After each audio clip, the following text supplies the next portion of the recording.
Lie, your favorite neighborhood therapist. Having real hard convos, contrasting pessimists. Generational trauma explored, broach delicate.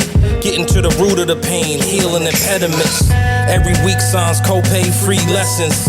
Bet on self, trust the process, no questions. Feel your feels, journey to be healed, no stressing. Conversations with Coach Lies now in session.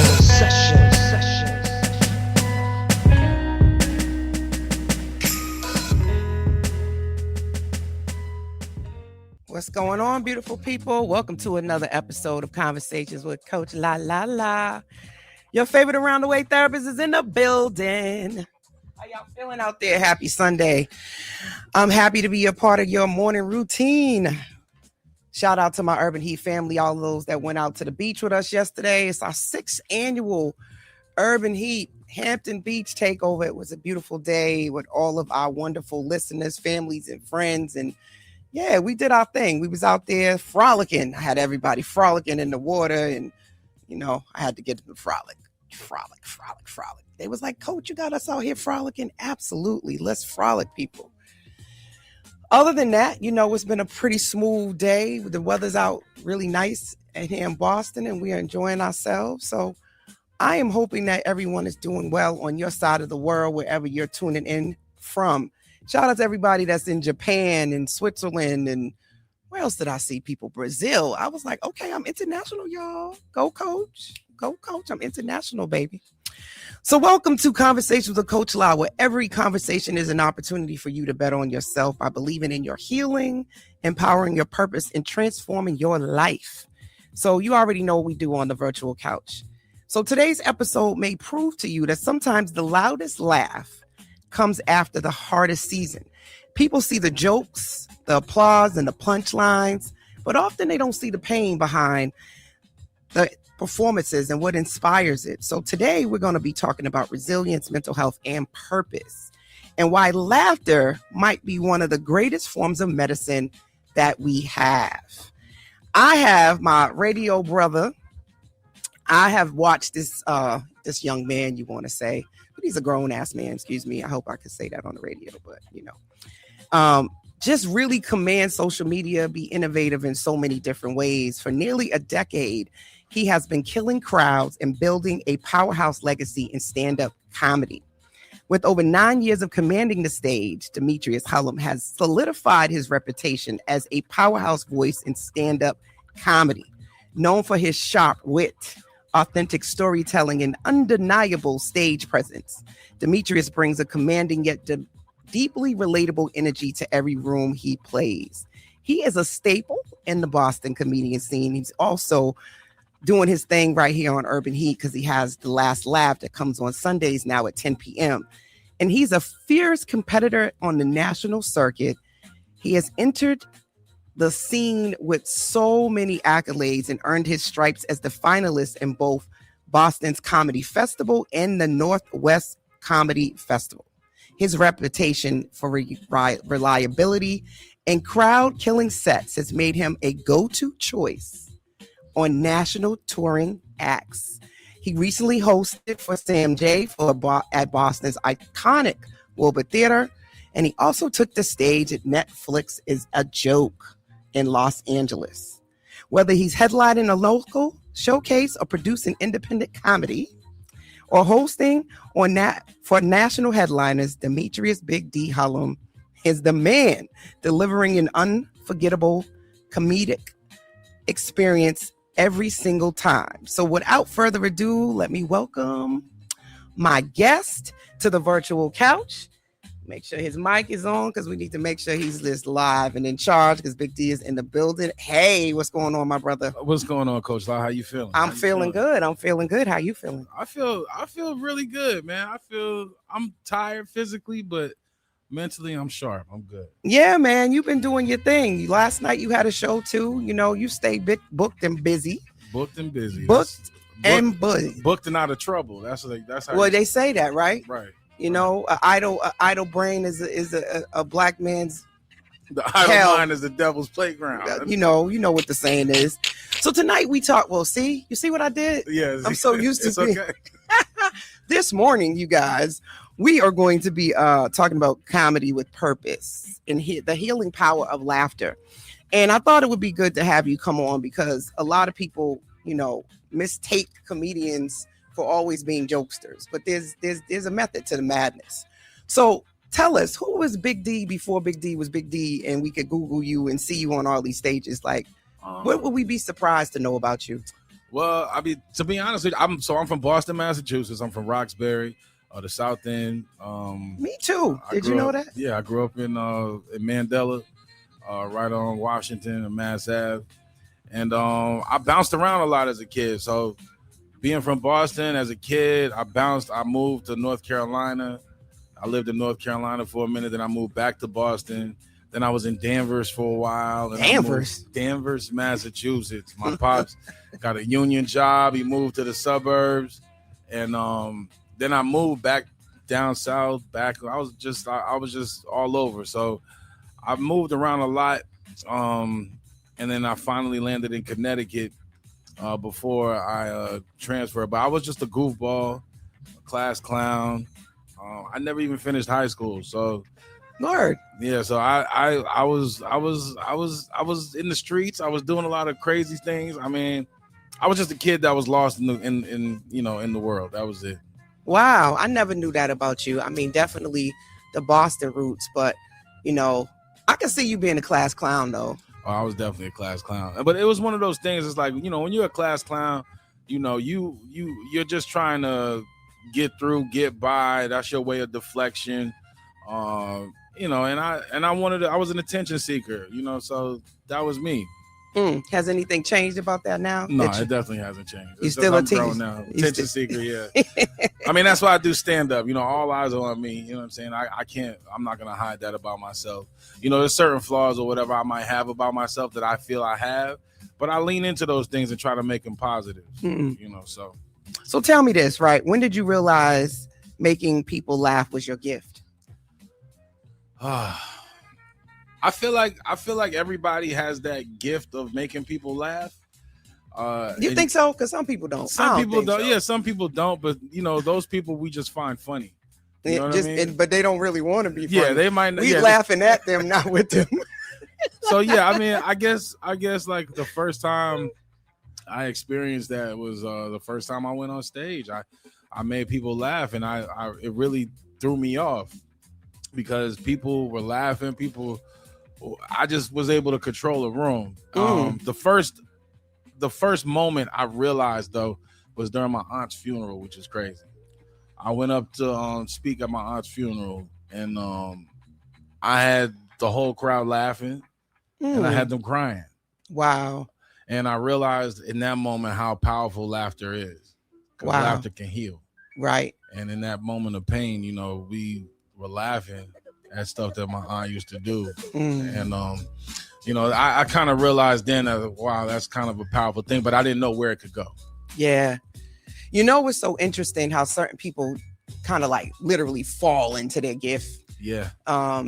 There's a saying I have that sometimes your biggest opportunities disguised as bad news. Like, not everybody who's really in their purpose knew that their purpose was their purpose. It just sort of like happens. Yeah, that's true. And then you just got to be brave enough to kind of stick with it. Yeah. Because some people will come up and be like, there ain't gonna be no money in that comedy. You need to let that thing go. I know you're a good dancer, but there ain't no real money in you being no dancer. You need to go get a real job. Right. I think that there's a lot of nuggets in following and listening or seeing people who go after something that a lot of people are afraid to do. Because I'm sure there's a lot of funny people, but they don't go. It's a million funny people. Right. They don't go and say, you know what, I'm going to take this thing seriously and I'm going to put myself out there, AKA I'm going to bet on myself.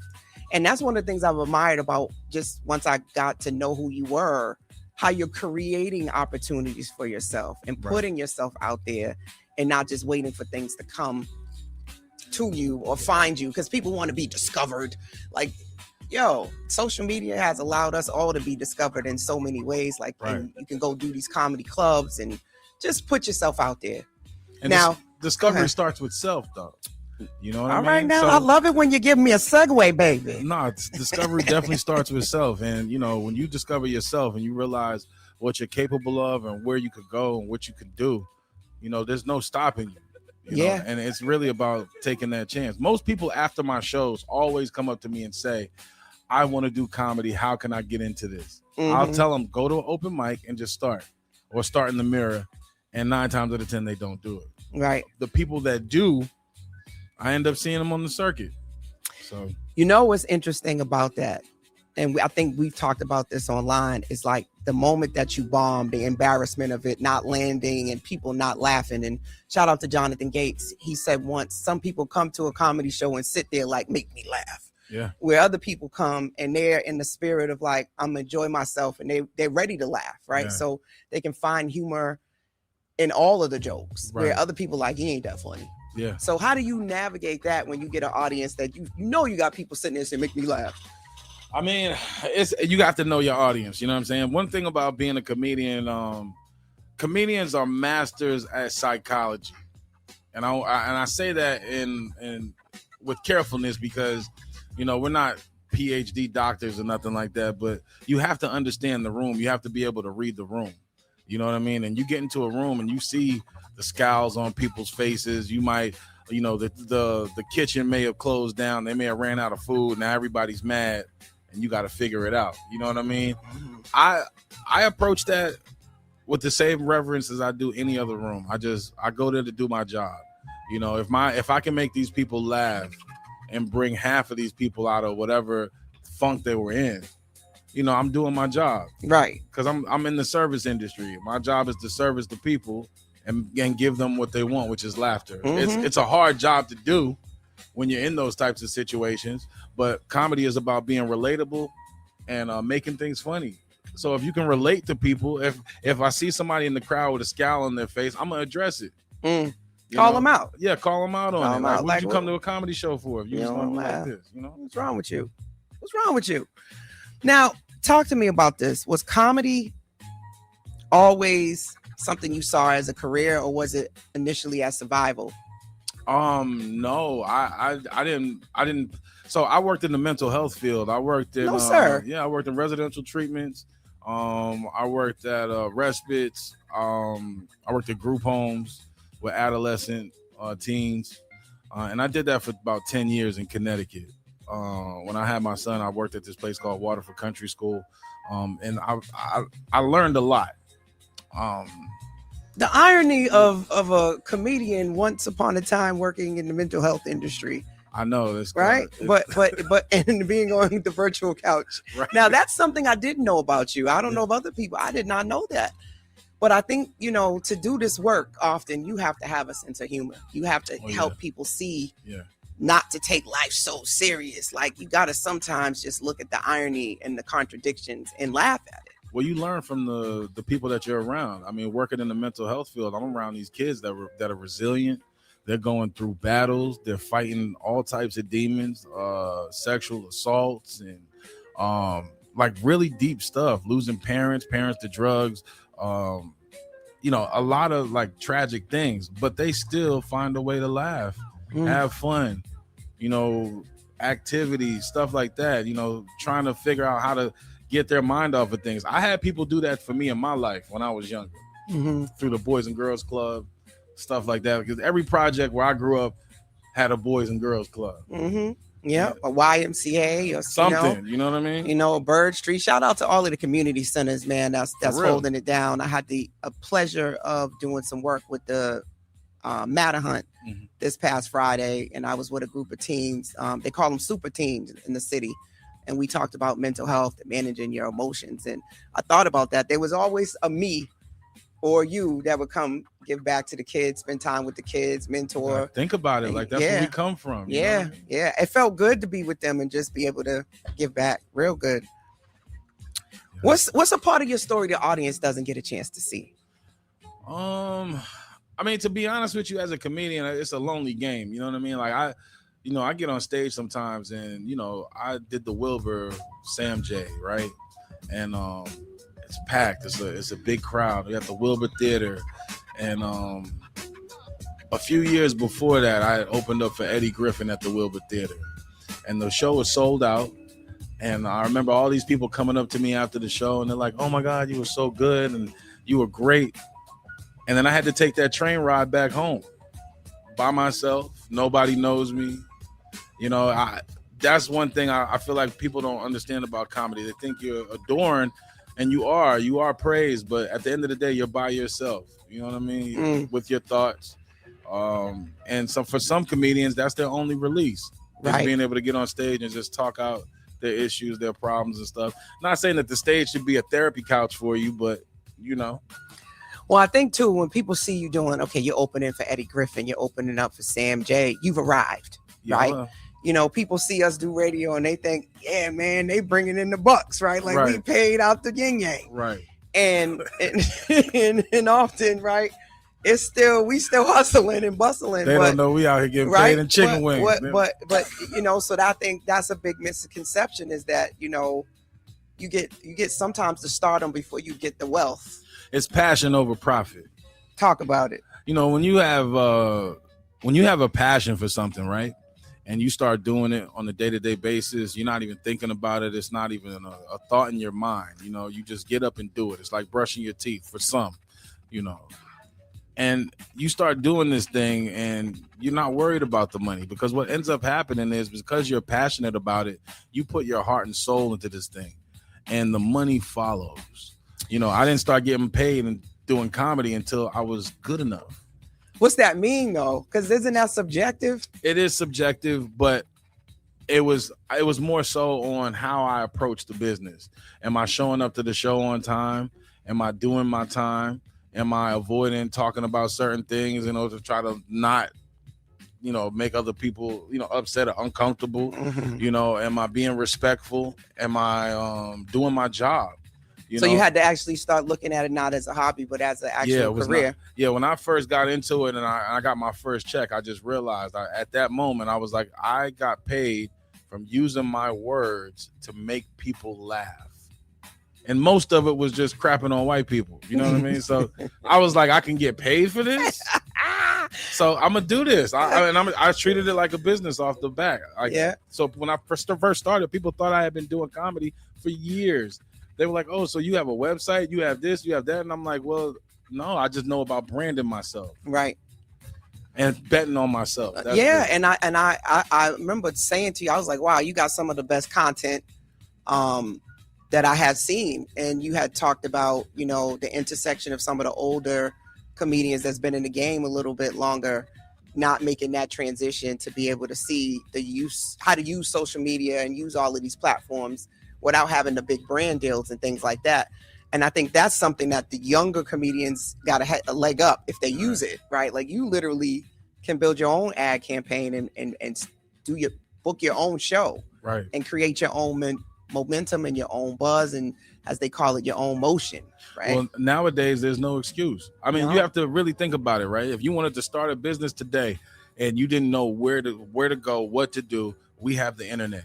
You can search it. You can Google search, whatever. Now we have AI. Yeah, ChatGPT is a beast. ChatGPT, all this other stuff or whatever. You can use these things, these tools to help you, to help you grow or strategize when it comes to social media and stuff like that. The thing is that younger people are being raised in it, whereas the older generation have to go back and relearn. Yeah. And for a lot of people, when you get older, you don't want to go back and relearn. Right. But that's scary. How you grow. And I said this to someone else. I said, everything that we have started off with someone's idea and people were resistant. Right. At one point in time, we didn't have electricity running through our houses and people were resistant and they still wanted their candles. Look at segregation. As soon as integration came, people were outside protesting. They didn't like it, but then they had to get comfortable with it. Got better at it. It was going to happen anyway. So. Yeah.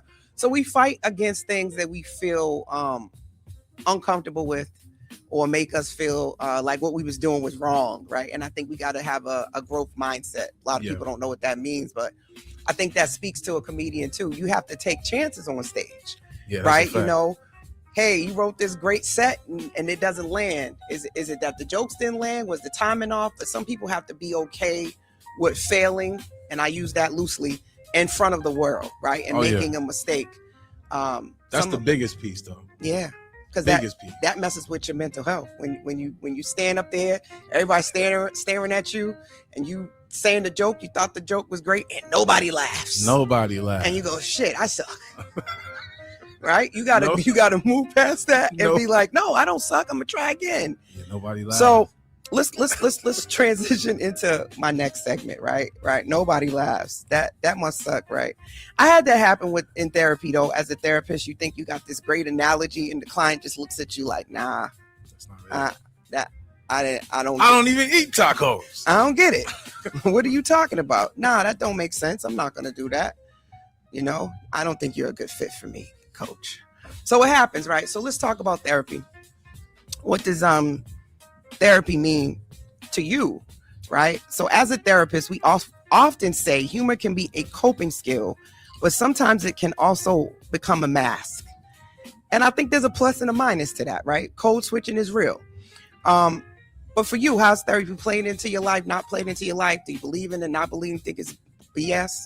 Well, working in mental health for so long, I believe that therapy is vital for a lot of people. There's a lot of people that have behaviors that are based off of their trauma. Everybody's been traumatized and everybody goes through things. But it's how you manage that trauma. It's how you deal with it.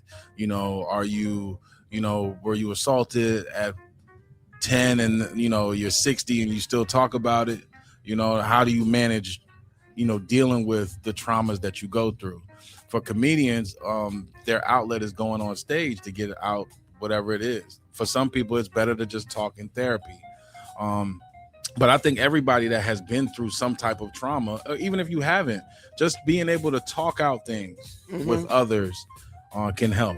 And so therapy for me, I went through a toxic relationship for a long time. For 10 years, it was a very toxic relationship. And in that toxic relationship, I seeked out mental health help because I felt like I was breaking down. I felt like I wasn't, being the man that I needed to be. And, after going through therapy, I realized that a lot of the things that I was dealing with were based off of traumas that I had already experienced in my past. So sexual abuse trauma, abandonment trauma, issues, with my father leaving and stuff like that. Dealing with those things translates into your relationships, whether they're business or personal. So if you're not willing to take the time to mentally be able to clear it out, and it's not that going to therapy doesn't change what happened to you, right? It just changes your perspective on how you approach life in a way. So for me, being sexually abused as a child, I realized that as a child, there was nothing that I could do. As a grown man, yeah, I could do something as a grown man. Nobody could do anything to me as a grown man. But as a child, there's nothing you can do. So how do you translate that as a man?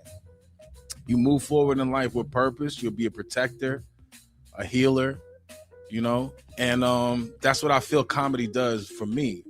So comedy is my way of being able to help protect, heal people from the pains that they have already been through, their traumas that they've already dealt with. Listen, y'all hear this?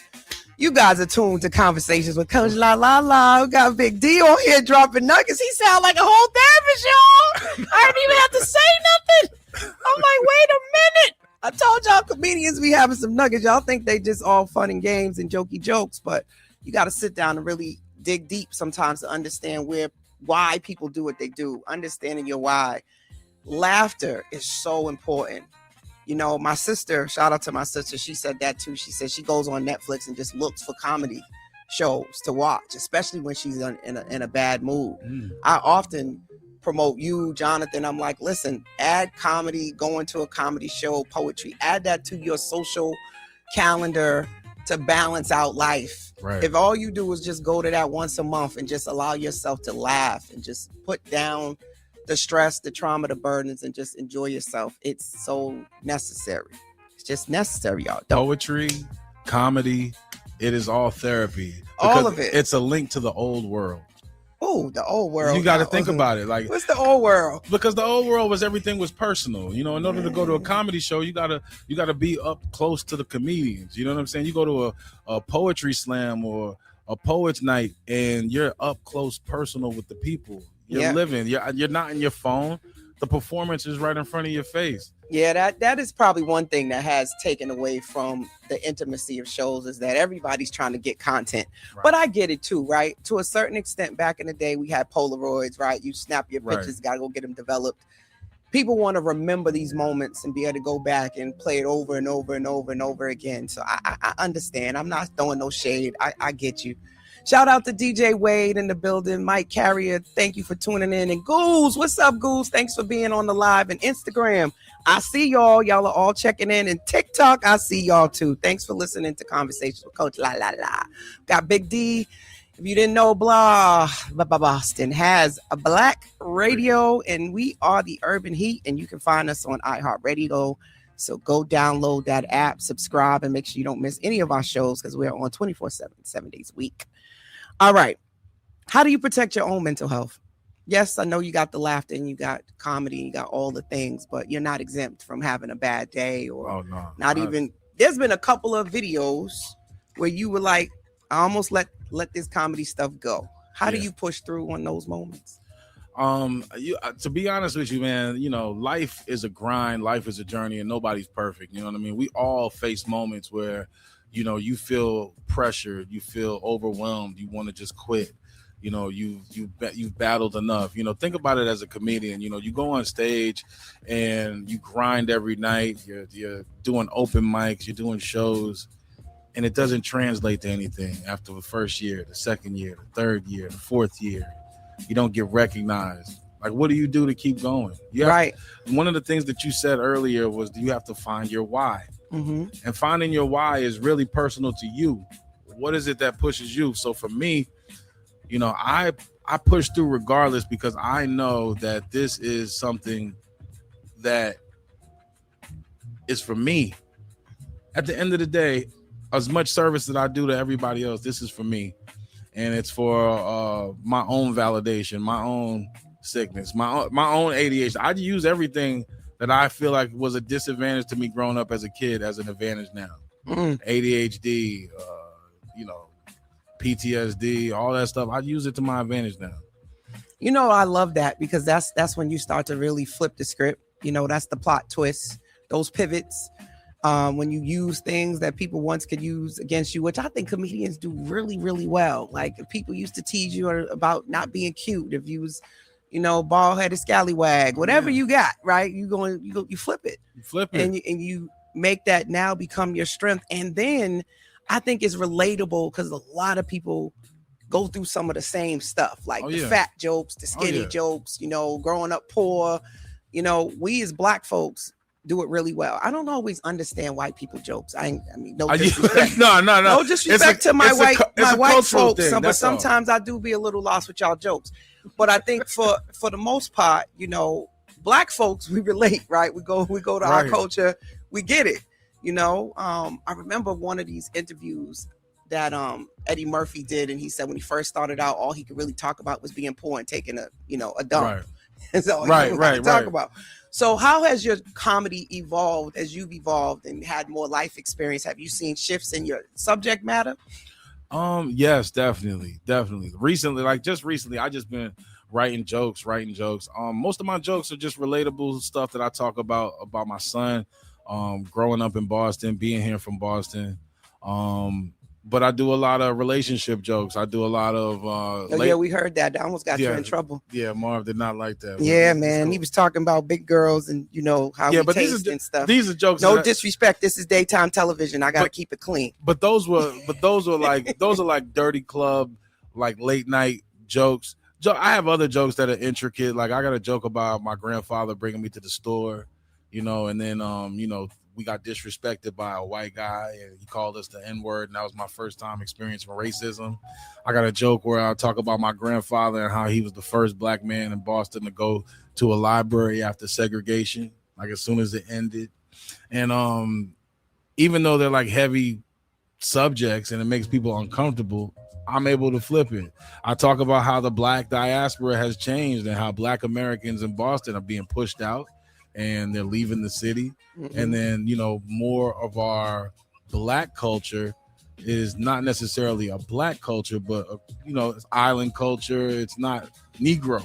Yeah, it's different. It's different. And I think that's what the world wanted to do, is just kind of smush everybody, smush all the white people together, smush all black people. When you really start to dissect it, you'll realize there's Polish people, right? There's Italians. I was just talking. All white people are not the same people, no. And all black folks are not the same. And those nuances is what really makes culture important and makes the jokes hit too, because there's certain things that y'all think you even did some Spanish jokes. Of course I do Spanish jokes. Everybody thinks I'm Spanish. That's the problem.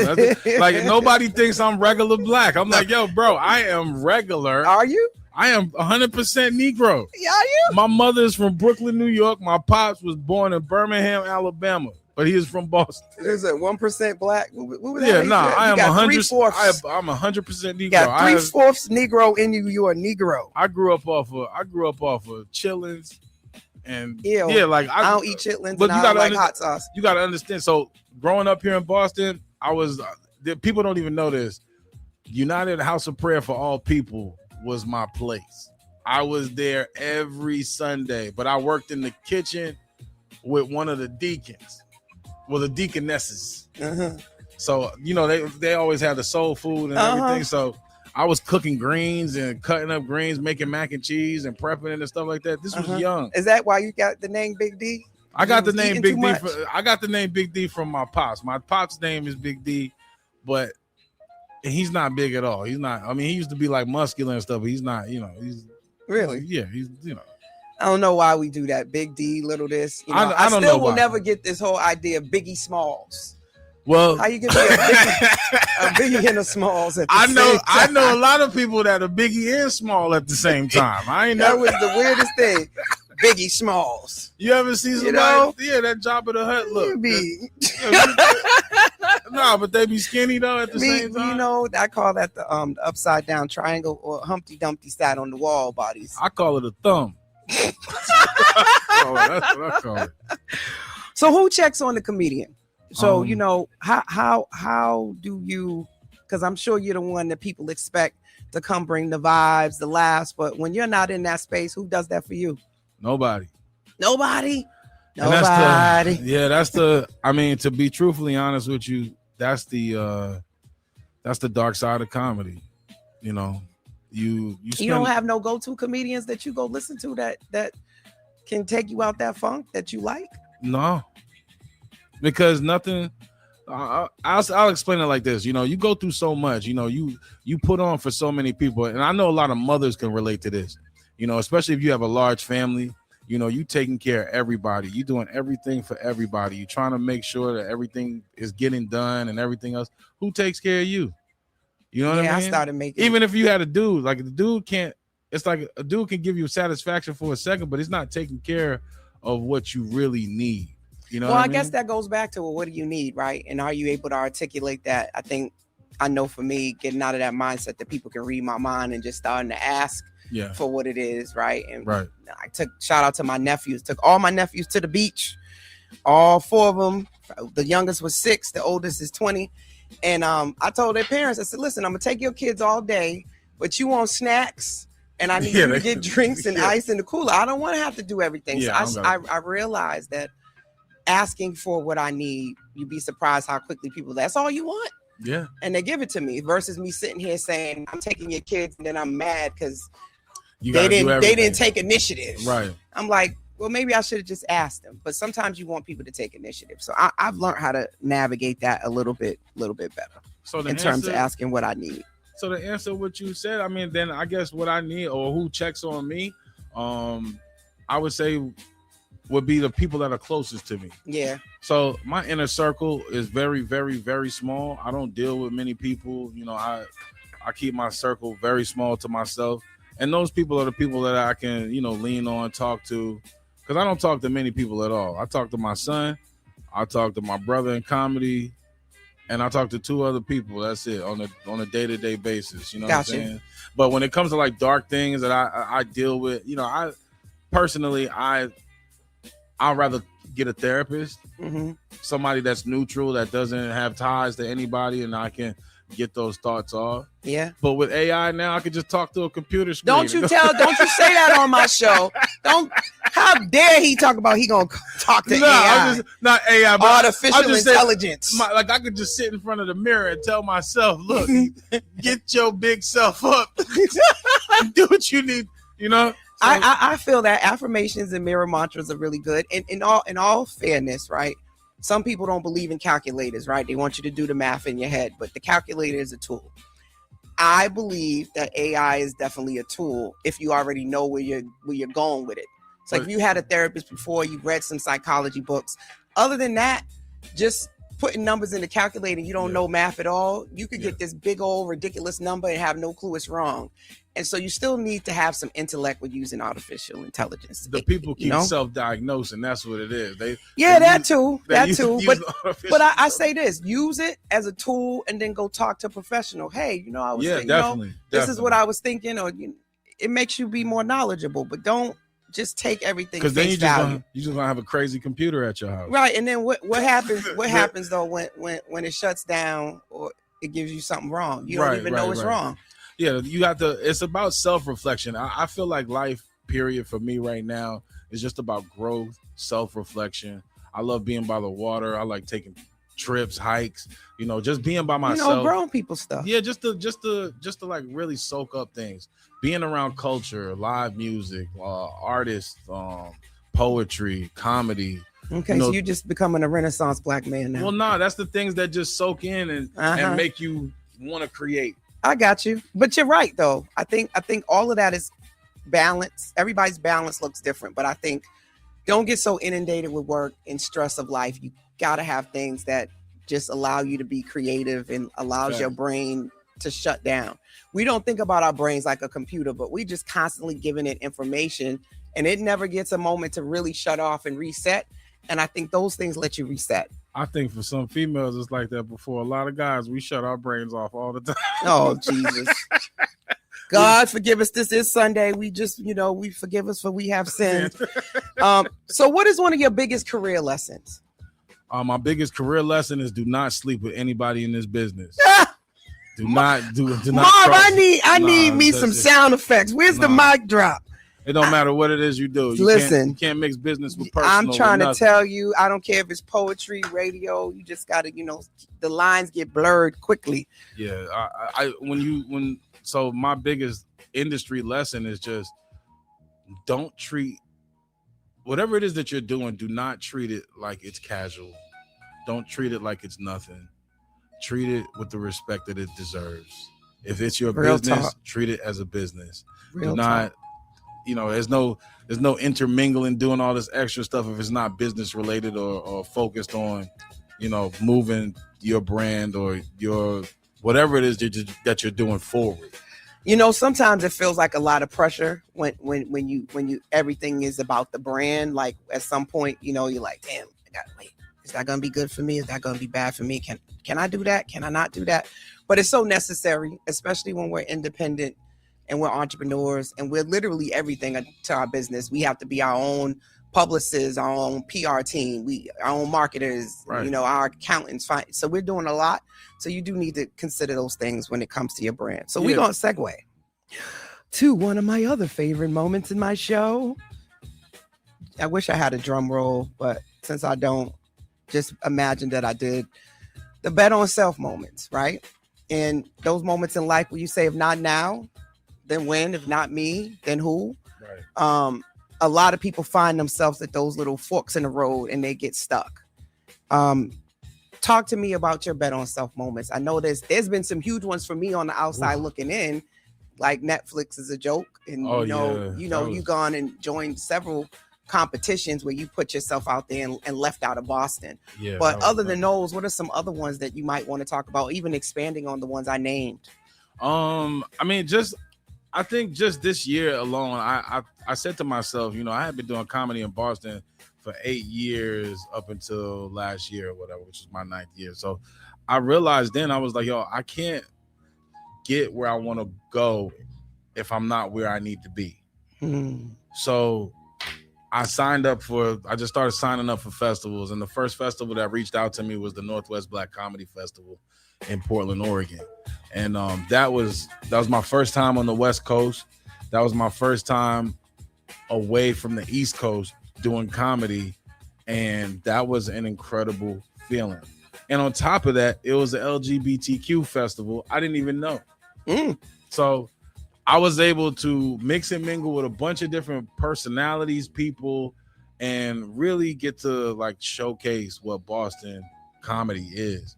And I'm gonna tell you something, man. I feel like this. Being here in Boston is Boston is one of those cities where it just cuts you different, where you grind and this is like Krypton.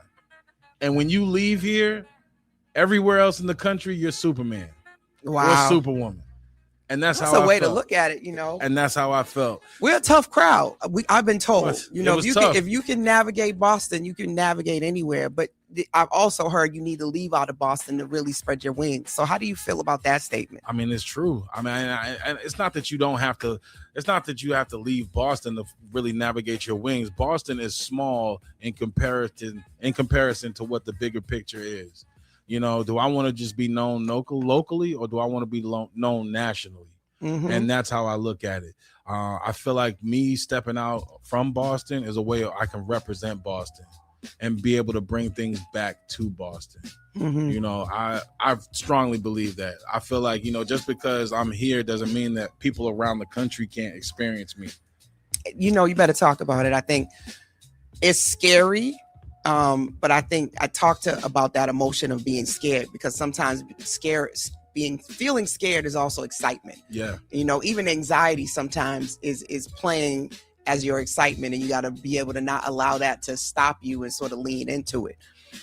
Every one of the guests we've had thus far, because this is season 10, have shown what it looks like to bet on self. I remember watching this episode of Oprah, and she had this woman on there who was struggling with anorexia, and they had brought all these people on who had been able to recover and get healthy. And the lady said in a very frail voice, how do you do that? And Oprah talks about that being a monumental change in how she did her show, where she didn't just talk about things. She tried to not only talk about it, show you, give you examples, because people really are stuck often on, well, what does it look like? They expect it to look like Kevin Hart, when people are like maybe at the epitome of their career. Right. But I think at every level, there's success. Every level shows you the journey, and some people don't see all of the steps. They just see it when you're like this big star, right? And even in that, Kevin Hart still having his challenges and his, hills and valleys, which he just talks about, When did you finally really believe in yourself? Do you remember that moment where it kind of all clicked and you was like, you know what? I'm the man. I got this. As soon as I jumped out the womb.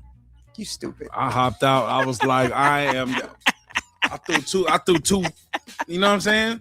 No, For all y'all don't understand, when black people say you stupid, it's terms of endearment. No, I feel like, I'm gonna be honest with you. I've always been confident in myself. My mom did not spare any.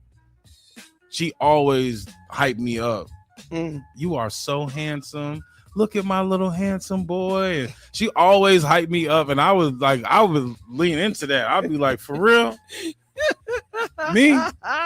And I would just, it's all your mother's fault that you got these attention-seeking behaviors. My mom was a good-looking woman, you know what I'm saying? And I felt like, she was like, I was like her little mini me. So, I always believed in myself. I'll say that I always had the confidence, but I wasn't, how do you say, I was very self-conscious though. Yeah, it was weird. So like, people don't think that. I believe everybody has insecurities. I've gotten pushback that that's not true. But I think we all have the things we really love about ourselves, and then there's things we don't like so much. I still think it's because we compare ourselves to other people, and I think that's hard not to do. Like, you walk around, you see somebody's derriere is bigger than yours. So, you see somebody's hair is longer than yours. It's hard not to see difference. Like, why God shaped me like a tooth? You know what I mean? Like, why I gotta be like this? Like, I thought we was cool, God. And you got everybody else out here But you never know. Somebody like teeth. You know what I'm saying? I mean, now with plastic surgery, everybody want their body to look the same, which I think takes the variety out of it. Everybody don't supposed to look like a Barbie. No. Everybody not supposed to look like a Barbie, but there's different shapes for different everybody. Yeah, you know everybody got different flavors of the week. Exactly. Or the day, or the month. The day, or the month. As did it. I'm joking. So tell me about, if you could put together a dream tour, comedy tour, who would you have on there? Of course, I know you would be on it, but if I was to put up a dream tour right now, to be honest with you, I think Jack Too Funny is funny, but I don't know what he's like on stage. So I mean, there's a bunch of comedians that I've like watched, but it's social medians now. You know what I mean? Like social medians. Well, you got to think of social media. Jack Too Funny does a lot of like skits and stuff like that. So I don't know what a stand-up is like. But on a stand-up tour, I feel like I would want like a mixed bag, like Chappelle, Sam J, Mike Epps. I mean, I think about all those old school people. I don't know. Like but now, like if I was like to create a tour now, it would be the people I come along with now. Like me, Jason Cordova, my man Reg Thomas. He just got on Funny AF with Kevin Hart. There's a few people, man. Like I just, I want to see everybody shine. There's so many comedians that I respect and that are good at that. Yeah, just I wouldn't opportunities, know. Right? Yeah, I wouldn't know who to put. Like who would. It'd be hard. It would be super hard. But I mean, I'm willing to work with anybody if anybody. Yeah, like just make that call. Yeah, you know what I'm saying? Eddie Murphy, when you hit the road or something. Yeah, man. So what's one thing that always makes you laugh? One thing that always makes me laugh is ignorance. I love it. I don't know why. Let's be for real. See, the thing is, we don't talk about it because we want to heal all the toxic things about ourselves, but we love watching toxic things. I like watching them young girls ain't been through nothing yet. You know what I'm saying?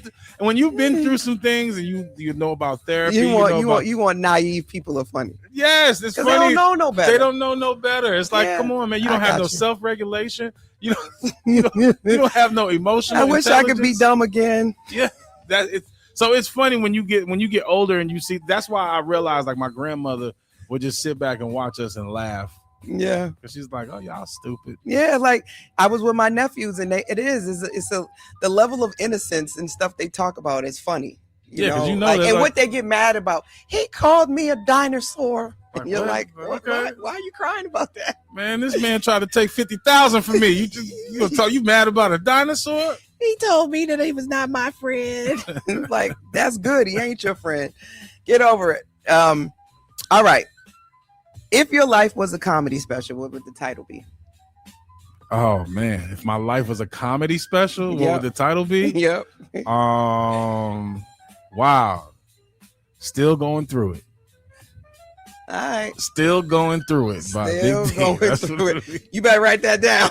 Yeah. Still going through it. Still going through it.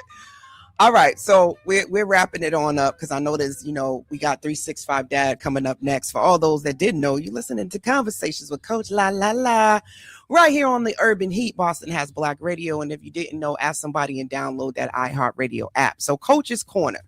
This is a moment in the show where we kind of summarize, wrap it up. If you were in a fight, because sometimes life feels like a fight. Well, I got to fight all my life. I had to fight. And now we just pulled you out, and me and Big D is your coaches, and we over on the side of the ring, and we going to give you some tips on how you can get back in there and put your hands back up and, bob and weave. So what do you want the people to know, Big D? What you going to tell them when they get out the ring and they come over here with you? And they come over here with me? Like to survive life? Yeah, man, they getting beat up. Okay. Ding, ding, ding, ding. All right, listen. Over here. Okay, I want you to listen, kid. I want you to listen clear. I want you to pick your chin up, kid. Pick your chin up and don't let them knock you down. Keep going. All you got to do is throw that right hook and you're going to knock them down dead. Don't just stop. Don't ever stop. That's what... Nah, I'm being in all seriousness, man. I've had everything thrown at me, and people don't even know. There's a lot of things that happened to me, a lot of personal tragedies. I was on the stage and I was talking about how I went to 4 funerals in the past month, and it was true. Like I had went through 4 funerals in a month, and I was really going through it. You know, I lost my car, I lost my bike, I had so much stuff. But you know what? At the end of the day, those are material things, and even we all are going to pass away. We all are going to have to deal with grief. We're all going to have to deal with pain. It's how you manage it, how you treat it, and how you can move forward that will elevate your life. So whatever it is that you're going through, just believe that you can overcome it and you can do it, because everybody's able to do it if you're willing to do it. You know, well said. I think right now, you know, I just put some Vaseline underneath your eye. We just made your eye look a little bit better. Thank you for that. You know, I'm going to give you some water now. Sometimes the strongest people aren't the ones who never get hurt. They're the ones who find a reason to laugh while they're healing. And I think for a lot of us, we think that we only can have one emotion at a time. And that's just not how life works. You're going to have moments where you're grieving, and 1 minute you're crying, and then the next minute you're laughing and smiling about something the person has said. And I think those are the hardest moments in life, when you're dealing with multiple things and you feel like, I should be sad right now, but I'm happy, and you question it and you judge yourself for it. And I want you to lean into it. It's okay to not be one thing all the time. Don't put yourself in a box.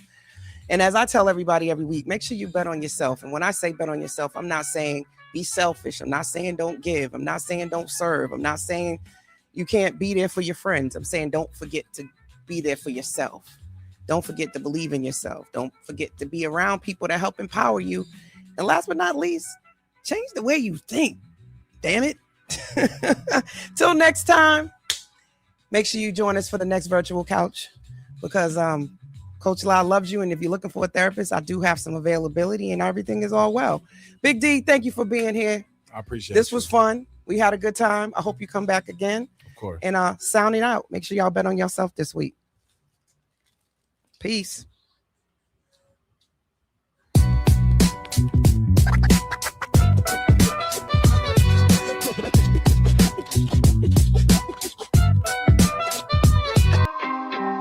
Nancia, Smokehouse, it's the urban heat.